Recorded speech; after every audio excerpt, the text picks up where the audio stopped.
بسم اللہ الرحمن الرحیم۔ باب ما جاء فی مہور النساء، عورتوں کا حق مہر، اس کا بیان۔ ایک مہر مثلی ہوتا ہے اور ایک مہر شرعی ہوتا ہے۔ مہر شرعی کا مطلب ہے 10 درہم کم از کم، اس سے کم نہیں۔ قد علمنا ما فرضنا علیہم فی ازواجہم، تو کم از کم کتنا ہے جی؟ 10 درہم۔ اچھا، ایک مہر مثلی، اور ایک تیسری قسم بھی ہوتی ہے مہر مسمہ۔ مہر شرعی کا مطلب کم از کم 10 درہم ہے۔ مہر مسمہ کا مطلب ہے جو بھی طے کر لیا جائے۔ مہر مسمہ کا مطلب جو بھی طے، اور مہر مثلی کا مطلب کہ اس جیسی خوبیوں والی اتنی عمر کی جو عورتیں ہیں، خواتین ہیں، ان کا جتنا مہر ہوتا ہے اس کا بھی اتنا ہی مہر ہوگا۔ ایک لڑکی وہ 16 پڑھی ہے اور ایک لڑکی نے اسپیشلائزیشن بھی کیا ہے، ڈاکٹریٹ بھی کیا ہے، تو یقیناً اس کا مہر جو ہے وہ زیادہ ہوگا۔ خوبیوں والی خاندان میں خوبیاں ہی ہوں گی نا، خوبیوں سے ہی اس بنتا ہے نا۔ پھر اس طرح ایک عورت ہے، اسے کھانا پکانا نہیں آتا، تو ایک عورت ہے اسے کھانا پکانا آتا ہے، تو یقیناً دونوں کے مہر میں فرق ہوگا۔ اور ایک دو عورتیں، دونوں کو کھانا پکانا آتا ہے، لیکن ایک کو زیادہ پکانا آتا ہے، زیادہ لذیذ پکانا آتا ہے، تو ان کے مہر میں فرق ہوگا۔ سب سے بڑا ایک بیہودہ کام یہ کیا جاتا ہے جی شادیوں پہ۔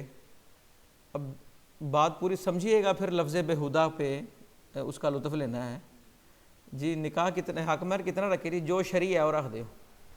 کئی 33 روپے کہہ دیتے ہیں، کئی 34 روپے وغیرہ ذالک۔ کسی دور میں جب قانون بنا تھا اس وقت شرعی 33-34 روپے تھا، اس کا مطلب یہ تھوڑی ہے کہ آج بھی 33-34 روپے لکھا جائے گا جی۔ جو شرعی ہے وہ رکھ دیں۔ نکاح کا شادی حال بھی شرعی نہیں ہوگا، نکاح کے رسومات بھی شرعی نہیں ہوں گے، بینڈ باجا بھی شرعی نہیں ہوگا، پہناوا خیر دیکھیں، وہ چھوڑیں ان ساری باتوں کو، صرف نکاح کے وقت نا، اور یہ شرعی رکھ دیں، جو شریعت کہتی ہے وہ رکھ دیں۔ حالانکہ اس مسئلے کو اجاگر کرنا چاہیے کہ مہر مثلی، شریعت یہ کہتی ہے مہر مثلی دو۔ شریعت کیا کہتی ہے؟ مہر مثلی دو۔ اور مہر مثلی کیا ہے کہ اس کی خوبیاں کیا ہیں، کوالٹیز کیا ہیں؟ دیکھیں نا، کواری کا مہر زیادہ ہوگا، بیوہ کا مہر کم ہوگا۔ پھر اس طرح کواریوں میں پڑھی لکھی ہے، گھر کے کام کاج جانتی ہے، ادب والی ہے، اخلاق والی ہے، تو ان ساری چیزوں کا مہر جو ہے وہ زیادہ ہوگا اس کے مطابق۔ ہم دیکھیں معاشرے کے اندر 2 ڈاکٹر بیٹھے ہیں، ایک 200 روپے فیس لیتا ہے، ایک 2000 روپے لیتا ہے، اور دینے والا کہتا ہے یار وہ بڑا ڈاکٹر ہے، اس کا معیار اچھا ہے۔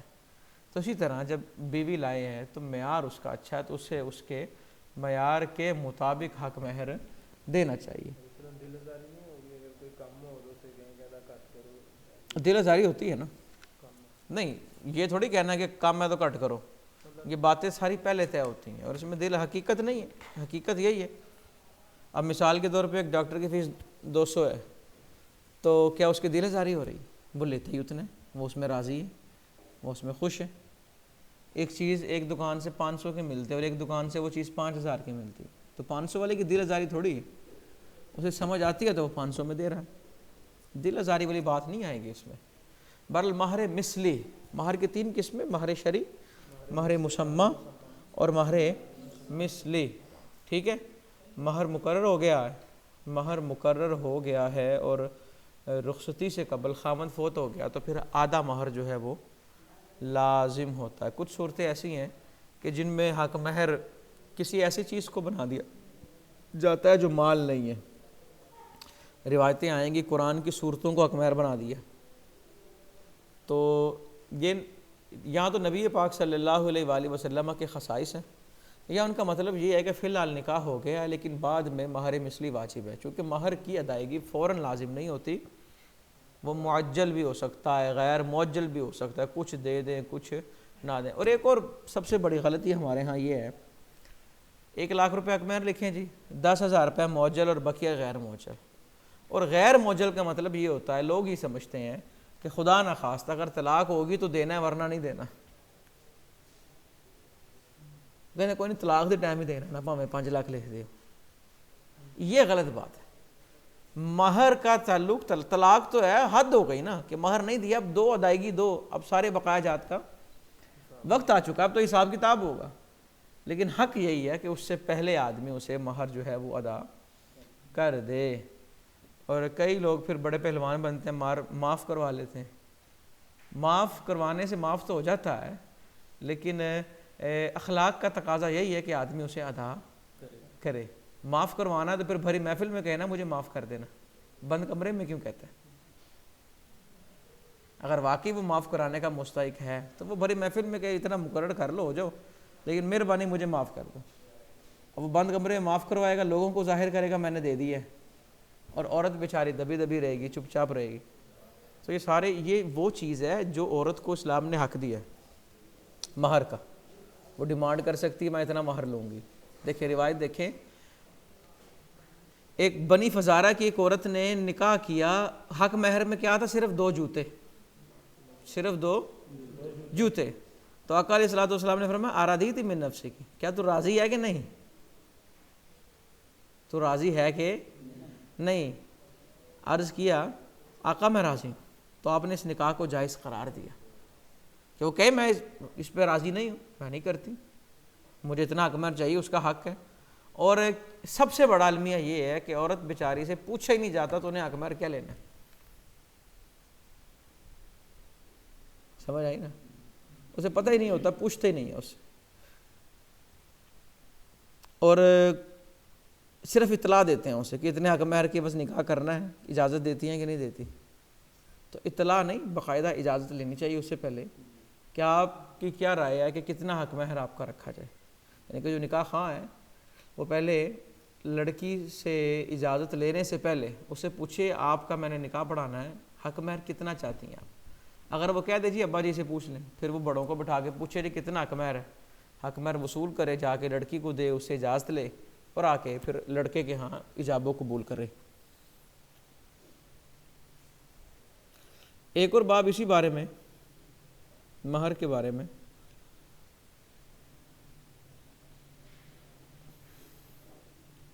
اچھا ایک مسئلہ ضمنی وہ یہ ہے کہ اگر کسی نے نکاح غلط کر لیا، یعنی کہ وہ نکاح ہو ہی نہیں سکتا تھا اور اس نے نکاح کر لیا غلطی کی بنا پر، مثال کے طور پہ اس کی پہلی بیوی موجود ہے، اس نے دوسری بیوی جو بنائی وہ لڑکی کی سگی پھوپھی تھی، اس کی سگی خالہ تھی، اور اس نے نکاح کے بعد صحبت بھی کر لی، پتہ بعد میں لگا، تو اب بھی مہر لازم ہو چکا ہے۔ اب وہ یہ نہیں کہہ سکتا لو جی نکاح تو ہوا نہیں میں مہر کیوں دوں گا، نکاح نہیں ہوا لیکن تم نے منفعت حاصل کر لی، تب مہر دینا ہی پڑے گا۔ نکاح اگرچہ فسخ ہے، باطل ہے، نہیں ہوا، لیکن مہر اس پہ لازم ہو جائے گا۔ دیکھیں اگلی روایت، نبی پاک صلی اللہ علیہ وآلہ وسلم کے پاس ایک عورت آئی، عرض کیا آقا انی وہبت نفسی لک، میں نے اپنا آپ کو ہبہ کیا، یعنی کہ میں آپ سے نکاح کرنا چاہتی ہوں۔ اور کسی نے اس پیغام نکاح کو معیوب نہیں سمجھا کہ عورت ہو کے نکاح کا پیغام دے رہی، سمجھ آئی نا؟ لوگ معاشرے میں حرام کام کو باعث فخر سمجھتے ہیں اور حلال کو باعث شرمندگی سمجھتے ہیں۔ غیر محرم کے ساتھ ہاتھوں میں ہاتھ ڈال کے، باہوں میں باہیں ڈال کے، اور جناب سڑک پہ ٹہلنا ٹھیک ہے، لیکن اگر وہی لڑکی آ کے کہہ دے میں نے اس سے نکاح کرنا ہے تو وہ بڑا معیوب ہو جاتا ہے۔ تو جو حلال ہے انہیں حلال جانے اور جو حرام ہے انہیں حرام جانے۔ عرض کیا آقا میں نے اپنا آپ کو ہبہ کیا، فقامت طویلا، تو آپ نے خاموشی اختیار کی اور خاموشی طول اختیار کر لی۔ تو ایک شخص کھڑا ہوا، آقا صلی اللہ علیہ وسلم، اللہ اکبر۔ اب دیکھیں نا، آپ کی خاموشی یہی تھی نا کہ یہاں کوئی اور ضرورت مند کھڑا ہے۔ عرض کیا فزوجنیھا ان لم تکن لک بہا حاجہ، اگر آپ نے نہیں کرنا تو میرا کرا دیں۔ کھڑے ہوئے نا وہ شخص، صاحب نے فرمایا هل عندک من شیء تصدقها، کوئی شے بھی ہے تیرے پلے کہ نہیں حق مہر دینے کے لیے؟ آپ نے وہ کہنے لگا میرے پاس تو صرف میرا ایک تہ بند ہی ہے، الا ازاری ھذا، ہے ہی کچھ نہیں اور۔ تو آپ نے فرمایا اگر تو تہ بند دے دے گا اور یہاں تو بیٹھے گا تیرے پاس تہ بند ہی نہیں ہوگا، فلتمس شیئا، ڈھونڈ اور کچھ ہو تیرے پاس۔ کہا ما جی تو کچھ نہیں ہے۔ کہا دیکھ کوئی سونے کی انگوٹھی ہوگی، لوہے کی انگوٹھی ہوگی، سوری سونا نہیں لوہے کی، خاتم من حدید، لوہے کی انگوٹھی ہو، کچھ تو ہو۔ اس نے سوچا، کہا نہیں ہے جی کچھ۔ آپ نے فرمایا قرآن آتا ہے؟ کہا جی آتا ہے، فلاں فلاں صورت آتی ہے۔ تو آپ نے کہا چل ان صورتوں کو تیرا حق مہر، اس کا حق مہر بناتا ہوں، اور وہ صورتیں تو نے اسے سکھانی ہیں۔ تو اب اس سے کچھ حضرات نے یہ کہا کہ قرآن کی صورتوں سے حق کو حق مہر بنانا جائز ہے، لیکن حناف کہتے ہیں اس کا مطلب یہ نکاح منعقد ہو جائے گا لیکن ہمارے مثلی جو ہے وہ لازم ہوگا اور وہ ادا کرنا ہے، بعد میں ادا کر دے جب اس توفیق ملے۔ حضرت عمر بن خطاب کہتے ہیں اللہ خبردار لا تغالوا صدقۃ النساء، عورتوں کے حق مہر میں غلو نہ کرو، اتنے بھی زیادہ نہ کر دو کہ عورتیں سر چڑھ جائیں۔ اسلام نے اعتدال کا راستہ دیا ہے، میانہ روی، سمجھ آئی نا۔ کئی لوگوں کیا شادیوں کے موقعوں پہ ایک ہی دلیل ہوتی ہے ساڈا ہی چلتا آ رہے ہیں،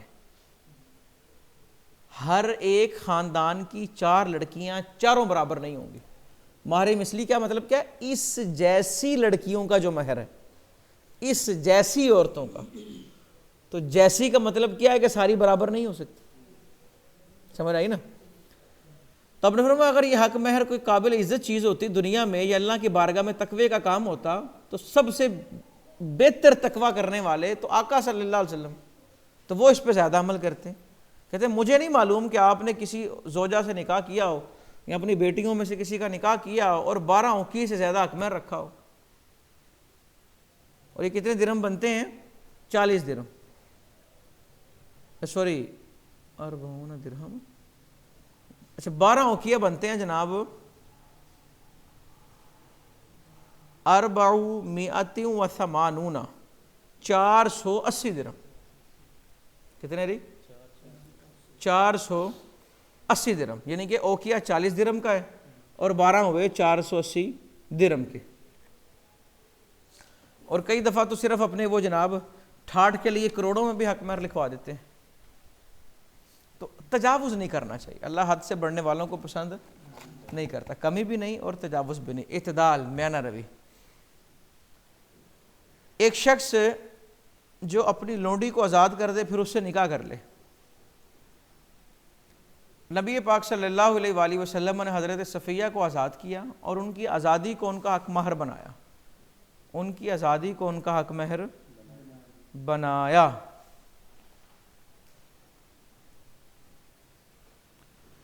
تو یہ نبی پاک صلی اللہ علیہ وآلہ وسلم کے خصائص میں سے اس بات کی فضیلت کہ لونڈی کو آزاد کر کے اس سے نکاح کرنا۔ آقا علیہ الصلوۃ والسلام نے ارشاد فرمایا 3 طرح کے لوگ ایسے ہیں انہیں ہر نیکی پہ 2 اجر دیے جاتے ہیں۔ انہیں ایک وہ غلام جو اللہ کا حق بھی ادا کرتا ہے اور آقا کا حق بھی ادا کرتا ہے، نمازیں پڑھتا ہے، سارے فرائض ادا کرتا ہے اور آقا کا حق بھی، تو اسے 2 دفعہ اجر دیا جائے گا۔ اور وہ شخص جس کے پاس لونڈی ہو اور ودیعۃ، سونی لونڈی ہو، خوبصورت ہو، فأدبها، اسے ادب سکھایا اس نے اور کمال کا ادب سکھایا، پھر اسے آزاد کر کے خود اس سے نکاح کر لیا اللہ کی رضا کے لیے، تو اسے بھی دگنا اجر دیا جائے گا۔ اور کہا وہ شخص جو ایک کتاب پہ ایمان رکھتا ہو پھر دوسری کتاب تشریف لے آئے اور اس پر ایمان لے آئے، عیسائی تھا پہلے اور قرآن نازل ہوا، قرآن پہ ایمان لے آیا، تو اسے بھی 2 گنا اجر دیا جائے گا۔ ایک شخص نے ایک عورت سے نکاح کیا پھر دخول سے پہلے طلاق دے دی، کیا اس کی بیٹی سے وہ نکاح کر سکتا ہے یا نہیں؟ بیٹی سے نکاح کر سکتا ہے دخول سے پہلے، جب تک اگر وہ دخول کر لے پھر بیٹیاں اس پہ حرام ہو جائیں گی، اور صرف نکاح سے اس کی ماں حرام ہو چکی، وہ امہات نسائکم، وہ صرف نکاح سے، یعنی کہ ایک آدمی نے کسی سے نکاح کیا، اب اس عورت کی ماں سے، اور اس عورت کو طلاق دے دی رخصتی سے پہلے، دخول سے پہلے، اب اس کی بیٹی سے تو اس کا نکاح ہو سکتا ہے لیکن اس کی ماں سے اس کا نکاح نہیں ہو سکتا۔ دیکھیں یہی اس کی حدیث تحت الباب کی جو روایت ہے اس کا ترجمہ۔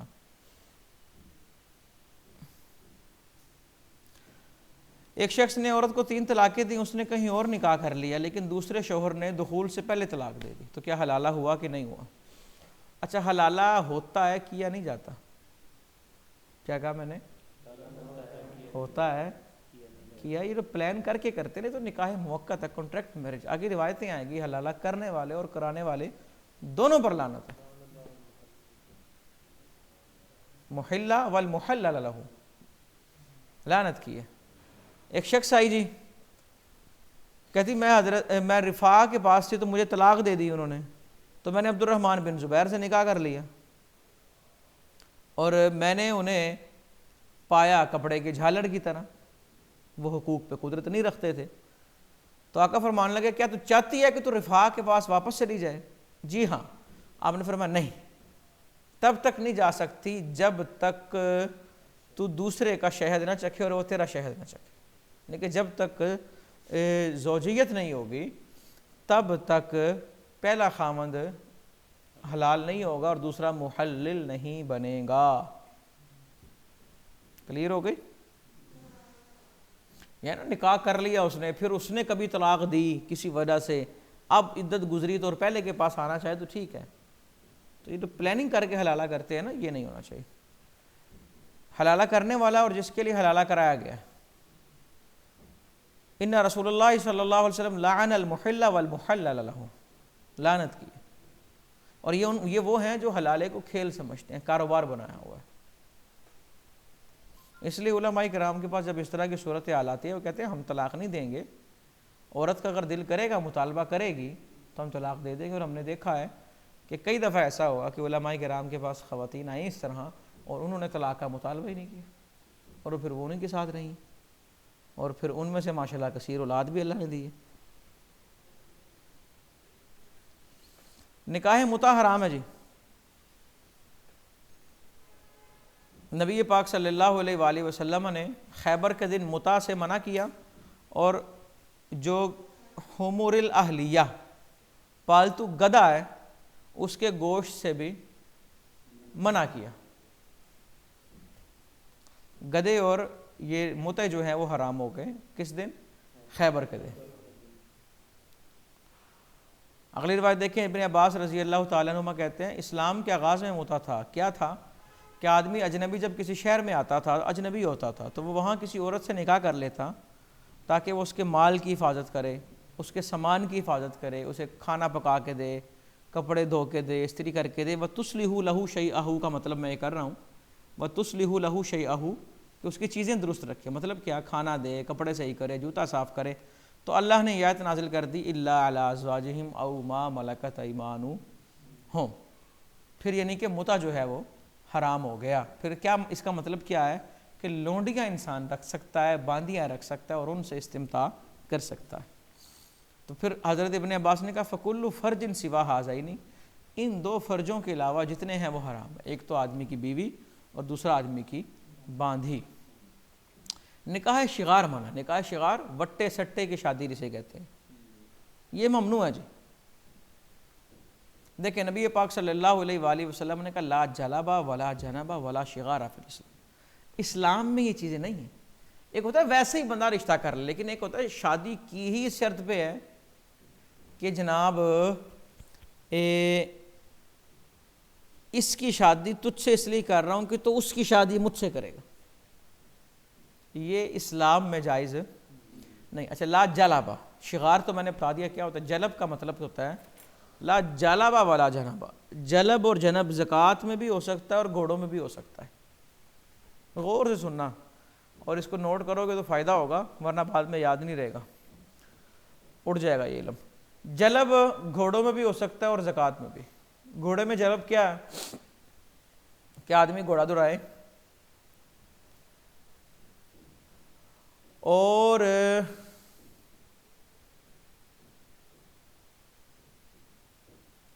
گھوڑے کے ساتھ وہ ایک شخص دوڑائے جو آوازیں نکالے اور اس گھوڑے کو دوڑا رہا ہو، اسے اکسائے۔ زکوٰۃ کے اندر جلب یہ ہے کہ ایک شخص جو ہے عامل زکوٰۃ جسے کہتے ہیں، زکوٰۃ لینے آیا، وہ لوگوں کے پاس جا کے زکوٰۃ نہ لے بلکہ خود ایک جگہ بیٹھ جائے اور لوگوں کا ہی اپنا مال لے کے آؤ، لوگوں کو مشقت میں ڈالے، جائز نہیں ہے۔ جنب کیا ہے کہ ایک آدمی دو گھوڑے ایک ساتھ دوڑائے، لو جی ایک تھک گیا تو دوسرے تے بہ جائے گا، بھی تھکے گا جس طرح وہ تھکے گا تو وہ بھی، سمجھ آئی نا۔ اور زکوٰۃ میں جنب کیا ہے کہ زکوٰۃ دینے والا دور چلا جائے، بھی اب کیونکہ لینے والا گھروں میں آ رہا ہے تو دینے والا دور چلا جائے کہ جناب ادھر آؤ گے تو میں دوں گا، یعنی کہ مشقت میں ڈالنا، لا جلبا ولا جنبا کا مطلب یہ ہے کہ کوئی انسان ہو یا کوئی جانور ہو، اسے بلا وجہ تکلیف دینا اسلام کا حسن نہیں ہے۔ وَمَنْ تَحَبَ نُحْبَةً فَلَيْسَ مِنَّا، اور جس نے ڈاکہ مارا وہ ہم میں سے نہیں ہے۔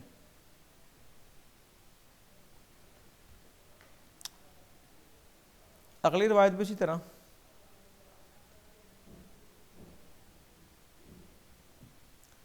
امام ابو حنیفہ رحمۃ اللہ تعالیٰ علیہ کے ہاں نکاح تو ہو جائے گا ان کا، جس نے وٹے سٹے کی شادی کی، لیکن ان کا حق مہر کیا ہوگا؟ مہر مثلی۔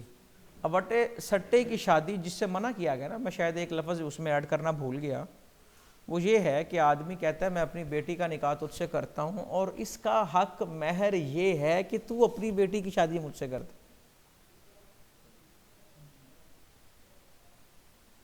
سمجھ آئے گی نہیں آئی؟ تو جو اس رشتوں کے تبادلے کو حق مہر بناتا ہے تو وہ نکاح ممنوع ہے۔ تو امام ابو حنیفہ رحمۃ اللہ تعالیٰ علیہ کے ہاں دونوں کا نکاح ہو جائے گا، لیکن ان دونوں کو مہر مثلی دینا ہوگا۔ نہیں جی، عورت سے نکاح نہ کیا جائے اس کی پھوپھی پر نہ اس کی خالہ پر۔ ایک شخص نے ایک عورت سے نکاح کیا ہوا، اب کسی اور سے وہ کرنا چاہتا، لیکن وہ اس کی بھانجی یا بھتیجی ہے تو نکاح نہیں۔ المختصر قاعدہ یہ ہے کہ ہر ایسی دو عورتوں کو نکاح میں جمع کرنا ممنوع ہے۔ کچھ تو اللہ نے بیان کر دیا نا، حرمت علیکم امہاتکم وبناتکم واخواتکم، یہ وہ ہیں ان سے نکاح ہو ہی نہیں سکتا۔ اور آخر میں آیا کہ دو بہنوں کو نکاح میں جمع نہیں۔ اس کے علاوہ ہر ایسی دو عورتیں کہ ان میں سے اگر ایک کو مرد بنائیں اور دوسری عورت رہے تو ان کا نکاح آپس میں نہیں۔ مثال کے طور پہ ایک عورت پھوپھی ہے اور ایک اس کی بھتیجی ہے، اب پھوپھی کو اگر مرد بنا لیں تو اپنے بھتیجے سے نکاح نہیں ہوتا، اور اگر بھتیجی کو مرد بنا لیں تو اپنی پھوپھی سے نکاح۔ تو مرد بنائیں، دونوں کا آپس میں نکاح ممنوع ہو تو ان دونوں کو ایک نکاح میں جمع کرنا ممنوع ہے۔ اس سے اگلی روایت بھی اسی طرح ہی ہے۔ پھر شرط عند عقدۃ النکاح، نکاح کے وقت جو شرطیں رکھی جاتی ہیں جی ان کو پورا کرنا چاہیے۔ قال رسول اللہ صلی اللہ علیہ وسلم ان احق الشروط یوفى بها ما استحللتم به الفروج، کہ جن شرطوں کو رکھ کے تم نے فرج کو حلال کیا ہے وہ شرطیں حق رکھتی ہیں کہ انہیں پورا کیا جائے۔ دیکھیں اسی روایت کے نیچے عمر بن الخطاب قال اذا تزوج رجل امرأة وشرط لها الا يخرجها من مصرها، آدمی نے عورت سے نکاح کیا اور شرط رکھی تجھے اس شہر سے باہر نہیں لے کے جاؤں گا، عورتیں خوش ہوں گی نا میں اپنے ماں باپ کے پاس ہی رہوں گی، اس سے باہر نہیں لے کے جاؤں گا، تو کہتے ہیں اس کے لیے جائز نہیں ہے کہ وہ اسے یہاں سے باہر لے کے جائے۔ لیکن حضرت علی کہتے ہیں کہ اللہ کی شرط مقدم ہے بندے کی شرط سے، یعنی کہ اگر اللہ کے ایک معاملے کے لیے کہیں جانا پڑے تو اسے اجازت ہے، یعنی کہ یہ آپس کی بات ہے، آپس میں جس طرح اگر وہ کریں گے تو انہیں اس کی اجازت ہے۔ ایک شخص مسلمان ہوا اور اسلام سے پہلے اس کے پاس 10 بیویاں تھیں، اب کیا کرے؟ اسے اختیار ہے کہ جناب وہ 4 چن لے اور باقیوں کو چھوڑ دے۔ ان یتخیر اربعا منہن، طلاق دینے کی ضرورت ہی نہیں ہے، وہ خود بخود نکاح فسخ ہو جائے گا۔ وہ 4 چن لے، 1 2 3 4 یہ میری ہیں کہ ان کے ساتھ میں رہوں گا، اور باقیوں کے ساتھ نکاح خود ہی فسخ ہو جائے گا، ان کی عدت شروع ہو جائے گی۔ باب ما جاء فی الرجل یسلم وعندہ اختان، ایک آدمی مسلمان ہوا لیکن اس سے پہلے 2 بہنوں سے وہ نکاح کیے ہوئے تھا، تو اسے بھی اختیار دیا اختر ایتہما شئت، جسے چاہے تو اختیار کر لے۔ اگلی روایت بھی اسی طرح، ایک شخص نے لونڈی خریدی اور وہ حاملہ ہے، تو جب تک وضع حمل نہیں ہو جاتا تو تب تک صحبت کرنا جائز ہے، وضع حمل ہو جائے اس کے بعد وہ نفاس کے جو دن ہیں وہ ختم ہو جائیں، کیونکہ نبی پاک صلی اللہ علیہ وآلہ وسلم نے فرمایا جو اللہ پر اور آخرت کے دن پہ ایمان رکھتا ہے تو وہ اپنے پانی سے غیر کی اولاد کو سیراب نہ کرے۔ فلا یسقی ماءہ ولد غیری، فلا یسقی ماءہ ولد غیری، اس کا پانی غیر کی اولاد کو سیراب نہ کرے۔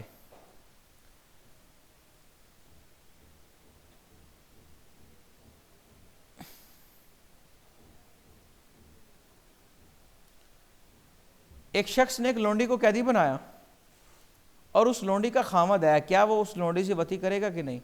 یہ کافر خامد کی بات ہو رہی ہے، میدان جنگ تھا اور وہاں کافروں کی بیویاں لونڈیاں بن گئی، اب تو ان سے وطی کی اجازت ہے، وطی کی اجازت. اللہ نے کہا جو شادی شدہ عورتیں ہیں ان سے کسی کا اس طرح کا رشتہ جائز الا ما ملکت ایمانکم، لیکن اگر وہ تمہاری باندیاں بن جائیں، کافروں کی بیویاں تمہاری باندیاں بن جائیں تو پھر ان سے صحبت کرنا جائز ہے، لیکن شرط یہ ہے کہ ان کے پیٹ میں کوئی بچہ نہ ہو، استبراء رحم کیا جائے ان کا. ٹھیک ہے نہیں. ابو سعید خدری کہتے ہیں کہ ہم اوتاس کے دن قیدی بنایا ہم نے کافروں کی بیویوں کو، اور ان کے قوموں میں ان کے شوہر تھے، تو آقا کے سامنے مسئلہ رکھا تو اللہ نے آیت نازل کر دی والمحصنات من النساء الا ما ملکت ایمانکم. زنا کی اجرت جناب مکروہ ہے. زنا کی نبی پاک صلی اللہ علیہ وآلہ وسلم نے، مکروہ کا مطلب حرام ہے، تحریمی ہے.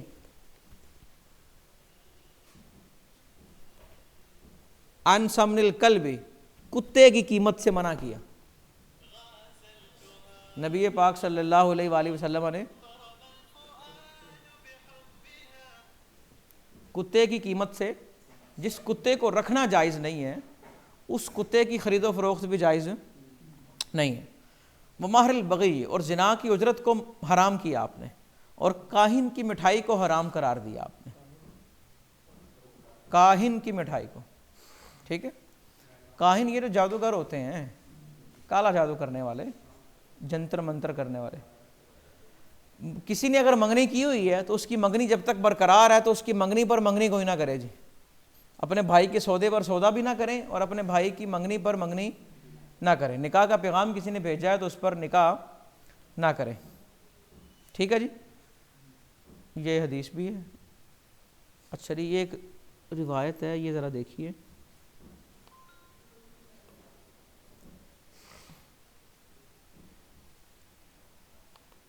یہ دوسری روایت دیکھیے اس کی. راوی کہتے ہیں میں ابو سلمہ بن عبد الرحمن آئے فاطمہ بنت قیس کے پاس، تو وہ ہمیں بتانے لگیں کہ ان کے شوہر نے 3 طلاقیں دے دی ہیں اور نہ ان کے لیے رہائش کا بندوبست کیا نہ خرچے کا، اور کہا میرے پاس 10 قفیز ہیں عند ابن عم لہو، ان کے رشتہ دار کے ہاں، اور 5 اس میں سے جو کے ہیں اور 5 گندم کے ہیں. وہ کہتی میں نے آقا صلی اللہ علیہ وآلہ وسلم کے سامنے اپنا مسئلہ رکھا یہی، تو خامد نے تو گھر کا اور خرچے کا اہتمام نہیں کیا، تو مسئلہ رکھنے کا مقصد تھا میں اب عدت کہاں گزاروں. تو آپ نے فرمایا قال صدقہ قالت فامرنی، کہ مجھے حکم دیا میں عدت گزاروں ام شریک کے گھر. پھر آپ نے کہا نہیں، ام شریک کے گھر نہ مہاجرین آتے جاتے رہتے، تم نہ ابن ام مکتوم کے گھر عدت گزارو. کس کے گھر؟ کیونکہ والدہ جو ہیں ان کی ویسی عورت ہیں، اور جو ابن ام مکتوم ہیں یہ نبینہ ہے، اور کیونکہ وہاں پہ اگر کپڑے وغیرہ چینج کرنے کا معاملہ ہوا انسان نے بدلنے تو ہیں، تو ولا یرا کہ وہاں آپ کو دیکھے گا کوئی نہیں، اور جب عدت آپ کی پوری ہو جائے نا تو میرے پاس آنا. عدت پوری ہو جائے اور کسی نے نکاح کا پیغام بھیجا ہو تو مجھے آگے بتانا. کہتے ہیں عدت پوری ہوئی تو مجھے ابو جہم نے نکاح کا پیغام بھیجا تھا اور معاویہ نے بھیجا. کہتے میں نے آقا صلی اللہ علیہ وسلم کے سامنے معاملہ ذکر کیا تو آپ نے فرمایا جو معاویہ ہیں ان کے پاس تو مال ہی کوئی نہیں ہے، تو یہ ان کے پاس اپنا خرچہ نہیں ہوتا، آپ کو کیسے اٹھائیں گے. اور ابو جہم جو ہیں یہ عورتوں کے معاملے میں بڑے سخت ہیں، عورتوں پہ بڑی سختی کرتے ہیں. کہتے میں پھر واپس چلی گئی، پھر مجھے دوبارہ نکاح کا پیغام بھیجا اسامہ بن زید نے، تو آپ نے میرا اسامہ بن زید سے نکاح کیا، اور اللہ نے اسامہ بن زید کے ذریعے مجھے بہت برکتیں عطا کی. عزل کرنا جی، عزل تو جانتے ہیں نا سارے کیا ہوتا ہے، عزل کرنا. یہودی یہ کہتے تھے کہ عزل بھی ایسے ہی ہے جیسے کسی کو زندہ درگور کر دینا، تو آپ نے فرمایا نہیں، یہ ایسا جسے اللہ پیدا کرے اسے کو روک نہیں سکتا. زندہ درگور کرنا تو ہے نا کچھ جان کو قبر کے اندر دفن کر دینا. راوی کہتے ہیں ہم عزل کرتے تھے حالانکہ قرآن نازل ہو رہا تھا، اگر یہ ممنوع ہوتا تو قرآن میں ہمیں اسے منع کر دیا جاتا. نبی پاک صلی اللہ علیہ وآلہ وسلم سے جب پوچھا عزل کا تو آپ نے فرمایا لیما یفعل ذلک احدکم، یہ تم میں سے کوئی کرتا کیوں ہے. اس کا مطلب یہ نہیں ہے کہ نہ کرو، اس کا مطلب یہ ہے، آگے روایت آئے گی کہ یا دیگر کتابوں میں بھی روایت درج ہے کہ اللہ نے حضور صلی اللہ علیہ وآلہ وسلم نے فرمایا ازل کرو یا نہ کرو، جسے اللہ نے پیدا کرنا ہے وہ پیدا ہو کر رہے گا۔ کواری اور بیوہ کی تقسیم، ایک آدمی نے شادی کی ہوئی ہے، اس کے بعد وہ شادی کر لیتا ہے کواری سے یا بیوہ سے، تو وہ کواری کے یہاں کتنی راتیں گزارے گا اور بیوہ کے یہاں؟ ایک شخص کی بیوی ہے، اس نے کواری سے نکاح کر لیا تو وہ کواری کے پاس 7 راتیں گزارے، اور اگر بیوہ سے کیا تو کتنی راتیں گزارے گا؟ اقام عندها ثلاثا، کتنی راتیں دی؟ 3 راتیں گزارے گا، پھر اس کے بعد ان کے درمیان تقسیم کر دے گا۔ یہ پہلے دنوں کی بات ہو رہی ہے، اتنے دن گزارنے کے بعد تقسیم، اور تقسیم برابر برابر کی جائے گی۔ پھر تسویت بین الدرائر، سوتنوں کے درمیان برابری کرنا۔ نبی پاک صلی اللہ علیہ وآلہ وسلم اپنی ازواج کے درمیان تقسیم کرتے اور عدل کرتے۔ تقسیم کا مطلب یہ نہیں ہے کہ بندہ کہے جی 2 بیویاں، وہ کہے جی 2 دن ایک کے ہاں اور 5 دن ایک کے ہاں۔ تقسیم عدل والی، کون سی جی؟ عدل والی۔ اور آپ کہتے اے اللہ یہ وہ تقسیم ہے جس کا میں مالک ہوں، اور میری ملامت نہ فرمانا، گرفت نہ فرمانا اس میں جس کا میں مالک نہیں اور تو مالک ہے۔ یعنی کہ ظاہری تقسیم تو ہم کر سکتے ہیں لیکن دل کی تقسیم نہیں کر سکتے۔ آقا علیہ الصلوۃ والسلام کا دل جو ہے وہ اماں عائشہ رضی اللہ تعالیٰ عنہ کی طرف زیادہ مائل تھا۔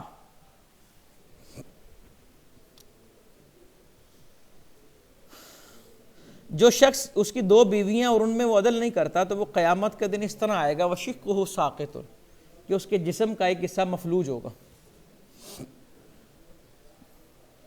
میاں بیوی مشرک کیا ان میں سے ایک مسلمان ہو جائے گی، ایک مسلمان ہو جائے تو دوسرے کو بھی کہا جائے گا مسلمان ہو جائے، وہ نہیں ہوگا تو نکاح ختم ہو جائے گا، ٹھیک ہے۔ اور اگر مثال کے طور پہ بیوی مسلمان ہوئی، خاوند فوراً مسلمان نہیں ہوا، کچھ عرصے کے بعد ہوا، اگر تو وہ عدت کے اندر اندر ہی ہو گیا ہے تو وہ خاوند حق رکھتا ہے زیادہ کہ اس کا کسی عورت سے نکاح برقرار رکھا جائے، بحال کر دیا جائے، نکاح کر دیا جائے۔ سمجھ آئیے؟ دیکھیں نبی پاک صلی اللہ علیہ وآلہ وسلم کی بیٹی حضرت زینب رضی اللہ تعالی عنہا، ان کا نکاح تھا حضرت ابو العاص سے۔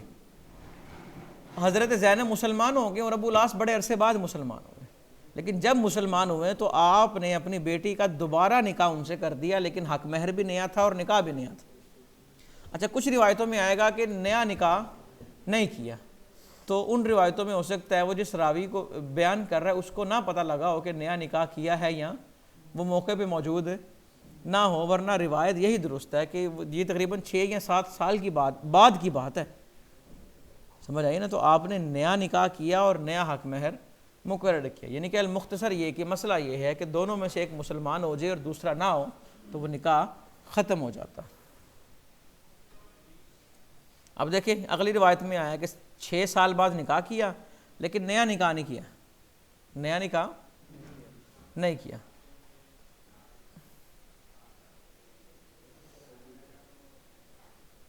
دیکھیں ایک شخص آئے مسلمان ہو گئے، پھر تھوڑی دیر بعد ان کی بیوی آئی وہی مسلمان ہو گئی، تو ساتھ ہی نا وہ شخص کہنے لگا آقا ہم کٹھے مسلمان ہوئے نا تو اسے واپس کر دیں مجھے، فردہ علیہ، تو فردہ، تو آقا علیہ الصلوۃ والسلام نے انہیں واپس لوٹا دیا۔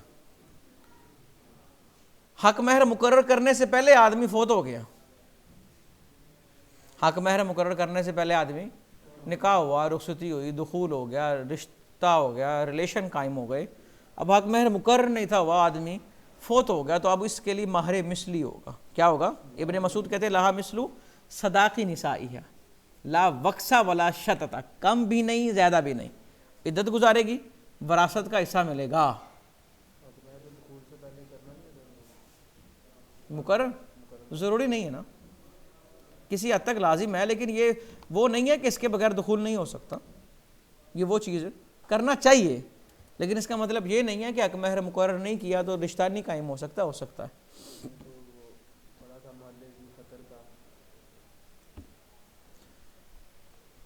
اچھا جی، لے جی بحمد اللہ تعالی ابواب النکاح بھی مکمل ہوئے۔